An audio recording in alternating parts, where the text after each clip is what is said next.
Sziasztok!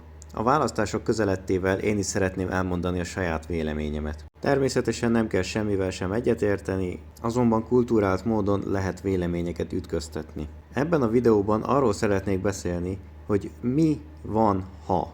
Legalábbis a pontokat ez alapján fogom indítani. De nem is húzom tovább az időt, lássuk, hogy mi az első.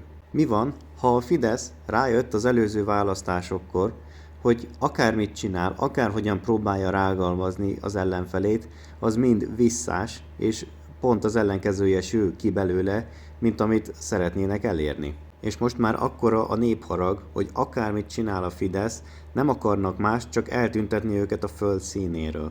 Most hagyok egy kis időt, gondolj bele, hogy ha te lennél a Fidesz, te lennél egy ilyen szarházi, aki nem foglalkozik az emberekkel, csak a hatalom megtartásával, akkor neked mi lenne az első gondolatod? Mi az, amit megtennél azért, hogy meg tud tartani a hatalmadat? És most már arra is rájöttél, hogy nem intézhetsz egy választási csalást, mivel akkora a népharag, hogy erre már nincs esélyed, nincs ekkora támogatottsága a pártnak, hogy ezt meg tudja tenni. Azonban, ha mégis ezzel próbálkoznál, egyértelmű lenne, lebuknál, és most már az is előfordulhat, hogy fellázad a nép, és téged eltesznek lábalól. Na, megszületett a válasz? Ha arra gondoltál, hogy létesítesz egy másik pártot, akkor valószínűleg jól gondolkodtál. Az emberek gondolkodása a mai politikáról kifejezetten kétbites. A nyáj két részre szakadt, az egyik azt bégeti, hogy csak a Fidesz ne legyen, a másik azt bégeti, hogy csak a Tisza ne legyen. És ez a gondolkodásmód működött az előző választáson? Mert ugyanezt alkalmazták. Válasz? Nem. Baromira nem. Annyira le akarták váltani a Fideszt, hogy elintézték neki a kétharmadot. De inkább kanyarodjunk is vissza az eredeti témára. Szóval, mi van, ha a Fidesz kitalálta Magyar Pétert, akinek tulajdonképpen egyetlen egy feladata van. Az, hogy a jelenlegi fideszes rendszert, amit kiépítettek, azt tovább vigye. Közben pedig a Fideszből szivárognak át a tagok a Tiszához. Természetesen arra hivatkozva, hogy elegük van ebből a rendszerből és változást szeretnének. És miközben mindenki a Fidesz szidja, közben észre sem veszi, hogy gyakorlatilag a fideszesekkel együtt szidja a Fideszt, és nem tűnik fel az embereknek, hogy minden ugyanaz, csak a név változott. Ugyanazokat a mondatokat, ugyanazzal a hanglejtéssel elmondja Magyar Péter, mint amiket elmondott Orbán Viktor. Lépésről lépésre, tégláról téglára. Lépésről lépésre, tégláról téglára. Akár a legvastagabb falon is átmenjünk. A legvastagabb falon is átmegyünk. Minden fel lesz jegyezve, semmi nem lesz elfelejtve. Minden fel lesz jegyezve, semmi sem lesz elfelejtve. Ha megnézzük, hogy mit rajzoltam, és elmagyarázom. Rajzolok egyet és rögtön mondom tovább, szóval. Ez a győzelem az önöké. De ők jól alkalmazzák azt, amit sokkal... Hoppá! Figyeltél? Láttad az utolsó két képet? Ha ennek az egésznek megnézzük a szimbolikáját, akkor ez azt jelenti, hogy a Tisza a Fidesznek a folytatása. Itt az idő, most vagy soha. Nem mellesleg kiberugott bele Magyar Péter a megjelenésekor. Természetesen nem a Fideszbe, hanem a harmadik legerősebb erőbe. És ilyen olvasott, és ilyen nem tudom milyen embert. Mondom ezt úgy, hogy jó viszonyban voltunk, miniszterelnököt ilyen becsülöm, leültünk. Ha bárki leülne vele, rögtön meggyőzné mindenről, mert a magyar politikai életben nincs ilyen felkészültségű, és ilyen gondolkodású, és ilyen olvasott, és ilyen nem tudom milyen embert. Miért tartja pontosan a mi hazánkat a Fidesz szatellitpártjának? Hát egyrészt meg kell nézni az aktivitásukat, másrészt nekem belsős információim voltak, amikor még ott voltam benn, beszélgettünk erről, hát én sokat beszélgettem Kocsis Mátéval, aki azóta már vicces dolgokat állít róla, pontosan tudom, vagy én azt hallottam, hogy ők heti Álljunk meg itt egy pillanatra. Szerinted az mennyire bizonyító erejű, hogy azt mondod, hogy pontosan tudom, hogy azt hallottam? És igazából innentől kezdve tök fölösleges tovább hallgatni a videót, mert akármit mond ezután, tök hiteltelen. De azért nézzük. rendszerességgel egyeztet meg Dúró Dórával. Pontosan azt hallottam, hogy valaki fizetési listán is vannak. Kifejezetten érdekes megközelítés. Elhagyom a pártot, elkezdem szidni az ellenzékieket, és dicsőítem a miniszterelnököt. Ez egy kifejezetten érdekes lépés egy olyan embertől, aki most jelenleg a legerősebb idézőjelben ellenzéki pártnak a miniszterelnök jelöltje. És tudjátok, hogy miben hasonlít még Magyar Péter a fideszes bandára? Nyilvánvalóan tanult az előző pártjától egy-két dolgot, és ilyen például az igazmondás is. Mészáros Lőrinchez jelentkezett még a legutóbb munkára, hogy milyennek az oka. Nem kell mindent elhinnem, amit a propaganda mond. Köszönöm szépen, jó estét! Én tárgyaltam akkoriban Mészáros Lőrincnek valamelyik cégével. Ezzel fellépni a politikai porondra? Ez szerintem még viccnek is. Akarsz politikus lenni? Már arra vagyok szerintem. Mai napon útjára indítjuk a Talpra Magyarok közösségét. És rövidesen bejelentem az ehhez kapcsolódó politikai pártot is. Lennél miniszterelnök az országnak? De ez még viccnek is rossz. Fogom bevezetni a listát, de én nem fogok kimenni Brüsszelbe, ezt megígérhetem. Ez egy kifizető helyként működött. 5 év alatt mindegy 2 milliárd forintot lehet itt akasztani. Nyilatkoztam már korábban, hogy az Európai Parlament biztos, hogy nem be.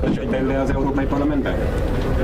Uram, szövegértési problémája van, elég sokszor megválaszoltam ezt a kérdést. Szeretném bejelenteni nektek, amit szerintem sokan sejtetek, hogy felveszem az Európai Parlamenti mandátumot. Én így járok, testőr nélkül, egy csomószor kamerák nélkül, meg is lepődnek az emberek. Benne van a színpad, van a biztonsági emberek. Mindenféle buszoztatás nélkül. Nem fogunk buszoztatni. Mindenkit várunk szeretettel Budapestre, a legtöbb helyen már betelnek a buszok. Sokszor egyébként felmerülnek bennem ilyen kétes gondolatok, hogy ő biztos szándékosan hazudik az embereknek? Vagy egyszerűen csak szimplán tájékozatlan? Ennek a pártnak a vezetője egyébként nevetséges videókat, ilyen konteókat gyárt, és azt hazudja a saját támogatóinak, hogy mi nem vagyunk ellenzéki pártok, és ekközben például a Nemzeti Bankból ellopott 650 milliárd forintról egy szót nem ejt. Hogy mikor tartóztatják le végre Matolcsy Györgyöt és a bűntársait, akik több 100 milliárd forintot tüntettek el.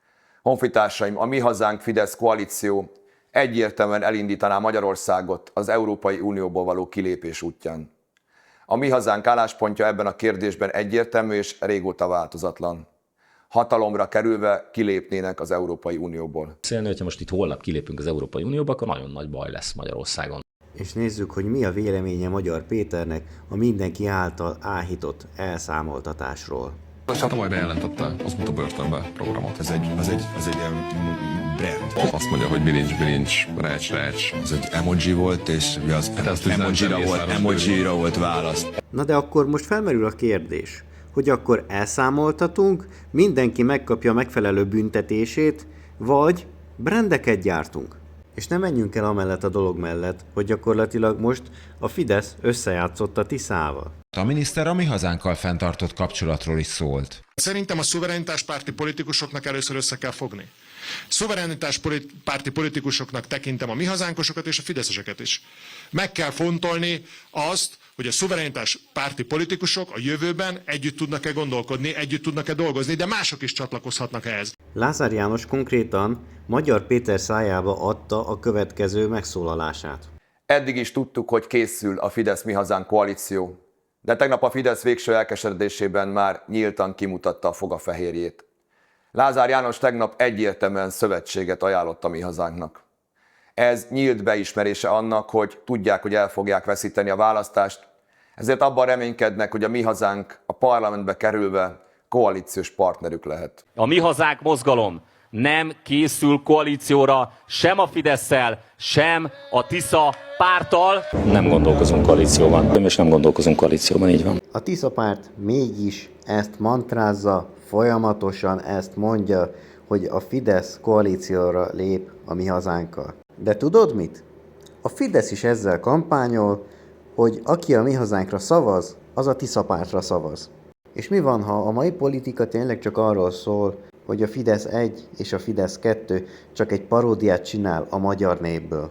Mivel akkora a gyűlöletkeltés és az utálat az emberek között, hogy most már nem látnak semmit. A harag és a dű elnyom minden mást.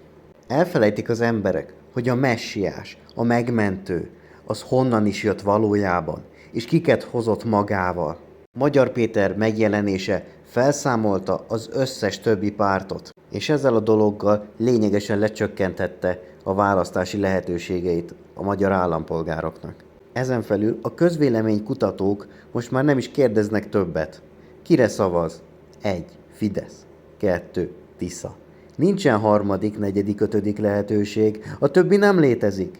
Csak ez a 2 van. És mi van, ha ez mind azért van? Mert mindegy, hogy melyik nyer. Mindegy, hogy melyik nyer.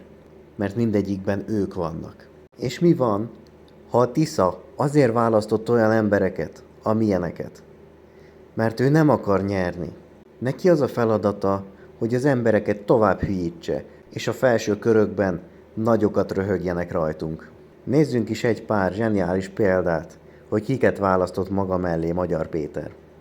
És szerencsére van 106 fantasztikus jelöltünk. Az úthálózat szétesését. Elnézést. Itt egy másik mondat jön. Földek, ne elsivatosok, hogy igen, ezt többet tudtam, hogy belefogok, igen. Egyszerűbben megfogalmazom, elnézést, kicsit még ideges vagyok, többet kellett volna énekelnem. Tehát, hogy milyen a vérfideszes. Képviselőjelöltként azért állok itt, hogy elmondjam, felkészültem. Felkészültem a feladatra, és képes vagyok tüzön-vizen keresztül és küzdeni Baranya emberekért. Értetek? Ígérem nektek, hogy valódi, érezhető, szemmel látható eredményeket fogunk elérni. Ugye Baján van egy mondás, hogy azért van az embernek 5 ujja, mert a bajai halászlé a bajai halászléhez 5 hozzávaló kell, és meg tudjuk számolni. Jó estét, Jó estét, Jó estét, Orosháza! Mondjuk én személy szerint azt is elég érdekesnek találom, hogy nem engedte Magyar Péter az embereinek, hogy nyilatkozzon. Világos, hogy te, mint szakgyógyszerész, akinek nagyon nagy tapasztalata van abban, hogy milyen igények vannak, milyen problémák vannak, mivel segítenéd mondjuk adott esetben a törvényalkotásnak a munkáját? Ez jó kérdés. De sok esetben megértem ezt a döntését. Csak hogy teljes legyen a kör a tiszásokkal kapcsolatban, nézzük meg a szavazóikat. És emlékeztetnék mindenkit, hogy a Tisza az a tisztelet és a szabadság pártja nevet viseli.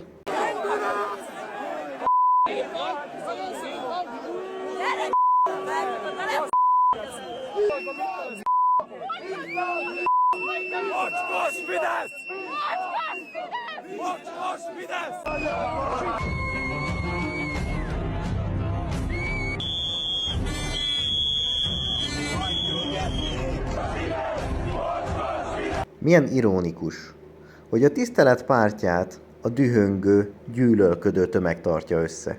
Viszont nézhetjük hülyének a Fideszt, de nem szabad.